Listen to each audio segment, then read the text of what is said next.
Salut à tous fans de comics, c'est Azura. Aujourd'hui on va s'intéresser à l'univers de DC Comics, car vous avez été très nombreux à vouloir un épisode DC, c'est pas pour les gosses. Eh bien, c'est chose faite. Je vais parler de 5 moments forts dans l'univers de DC Comics, pour vous montrer que des fois, DC, c'est pas forcément tout public. Je vais éviter de parler des univers alternatifs, car de 1, sinon c'est trop facile, j'aurais juste à vous montrer l'univers zombie de DC Comics, et de 2, car j'aime bien parler de moments choquants sur des personnages très connus. Bref, trêve de blabla, on commence tout de suite avec la première histoire. Hal Jordan laisse mourir un enfant. On commence fort avec cette histoire qui va nous montrer un Green Lantern complètement impuissant face à la mort d'un enfant. Cette histoire se déroule dans le comics Green Lantern volume 2, numéro 162. Alors que Hal Jordan vient de libérer des esclaves, il retourne dans son vaisseau car son anneau est complètement déchargé et qu'il veut le recharger. Cependant, sa batterie a mystérieusement disparu. Hal est donc sans pouvoir. Retenez bien ça pour la suite.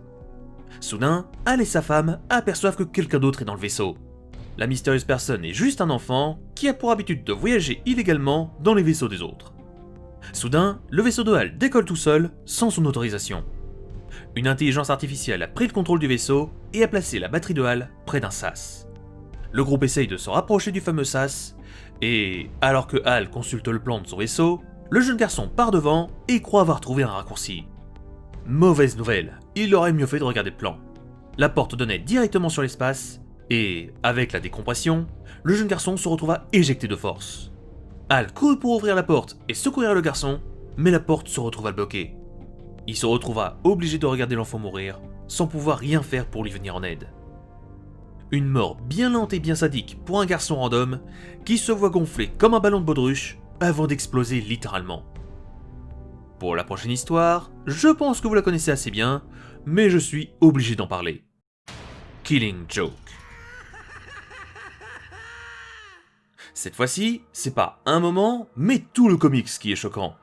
Je vais faire un résumé assez rapide pour les deux du fond qui n'ont jamais lu ou regardé, car oui, il y a un film d'animation Killing Joke. Dans ce comics, le Joker s'est évadé d'Arkham et va s'en prendre à deux alliés de Batman. Il pénétrera chez Jim Gordon et tirera sur Barbara, qui s'écroulera devant son père. Le Joker ordonnera à ses hommes de frapper Gordon et de l'emmener dans son repère, pendant que lui violera celle qui se faisait appeler Batgirl.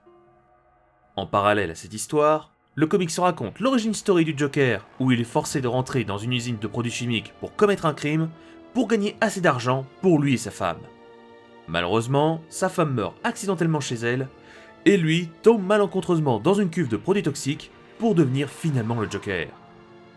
Dans l'autre timeline, le Joker humilie physiquement et mentalement le commissaire Gordon, dans l'espoir de montrer à Batman qu'il ne suffit que d'une seule sa journée pour basculer dans la folie. Un comics qui se finit sur une fin assez mystérieuse, qui pourrait nous laisser penser que le Batman tue le Joker. Mais il semblerait que non. On continue avec une histoire assez gore, qui va parler d'une naissance. La naissance de Brainiac, troisième du nom. Bon, déjà, oui, si vous ne le savez pas, il existe plusieurs Brainiac, et pour cette histoire, on va parler de la naissance du troisième. Cette histoire se passe dans le comics Légion, entre le numéro 7 et le numéro 28. Dans cette histoire, je vais vous parler de Steels, une femme alien pas comme les autres. Un beau jour, la femme alien fut prise d'une pulsion et attaqua Brainiac numéro 2 pour le forcer à coucher avec elle. Steels reprit ses esprits et comprit qu'elle avait tué Brainiac deuxième du nom. Se sachant en danger, Steels quitta sa planète et choisit un monde lointain pour accoucher. Sauf que, entre le fait que Steels et Brainiac deuxième du nom ne soient pas de la même espèce, et que le corps de Steels qui est particulièrement instable, rien ne va se passer normalement.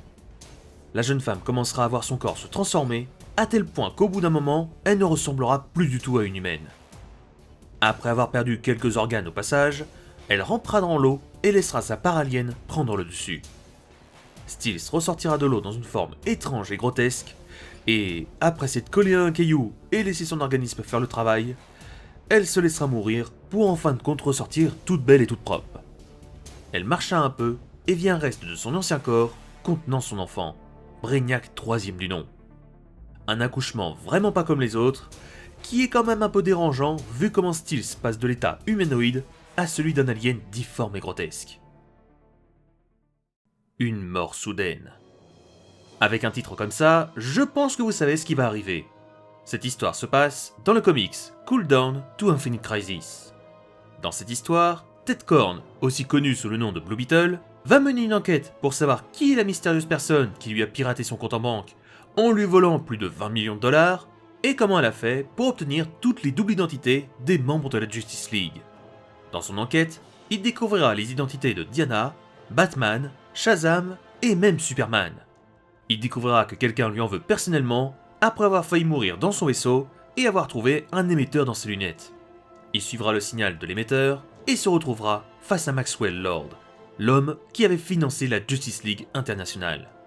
Max Lord utilisera ses capacités mentales pour désarmer Blue Beetle avant de lui montrer son organisation, Checkmate. Blue Beetle réussira à sortir de l'emprise mentale et essaiera de prendre la fuite, mais sans succès. Max Lord demandera alors à Ted d'arrêter de le combattre et lui proposera même une place à ses côtés. Ted répondit et lui lâcha un bon « va mourir en enfer ». Max abattra alors Ted d'un tir en pleine tête. Une mort soudaine et vraiment brutale que personne ne pouvait voir venir. Et en parlant de mort, la prochaine histoire en est remplie. Des zombies Green Lantern. Dans l'univers de DC Comics, il y a plusieurs porteurs d'anneaux. Les plus connus sont les Green Lantern, mais il existe plusieurs autres couleurs, dont une étant assez particulière, les Black Lantern. Je glisse ça vite fait, mais si vous voulez que je fasse un épisode spécial sur toutes les significations des couleurs des porteurs de lanternes et leurs origines, n'hésitez pas à me le dire dans les commentaires. Bref, revenons sur les Black Lantern, qui peuvent être assez dérangeants visuellement, car ce sont littéralement des cadavres zombifiés. Pour faire simple, les Black Lantern sont tous les êtres tués de tous les univers qui ont été réanimés et qui servent désormais Nekron, le seigneur des morts vivants. Et comme tout seigneur, Nekron a un objectif dans la vie. Enfin, un objectif, tuer tout le monde. A noter que les Black Lantern symbolisent l'absence d'émotion et de vie, contrairement aux Green Lantern qui symbolisent par exemple la volonté. Une armée de morts vivants qui ne pense qu'à tuer et massacrer toute forme de vie dans l'univers de DC Comics. Heureusement qu'ils restent, dans la plus grande majorité du temps, dans leur coin, car sinon il n'y aurait plus beaucoup de formes de vie dans l'univers de DC Comics. Comme vous avez pu le voir avec ces 5 histoires, DC ne cible pas forcément un public jeune. J'aurais aussi pu vous parler de tous les Batman maléfiques du Dark Multiverse qui prennent vie en faisant des choses horribles, ou encore de la mort de Jason Todd, qui est un des moments les plus choquants pour Batman, ou sinon j'aurais pu tout simplement vous parler de John Constantine, un alcoolique vulgaire et violent. Mais là, c'est le personnage qui veut ça. Ce serait un peu comme conseiller le Punisher à un enfant, c'est pas vraiment des choses à faire. Bref, si cet épisode vous a plu, n'hésitez pas à me le faire savoir en mettant un petit like et en le partageant, et si vous aimez vraiment cette vidéo, je ferai peut-être une partie 2. Quant à moi, je vous laisse, et on se retrouvera très bientôt pour une nouvelle vidéo qui sortira très prochainement.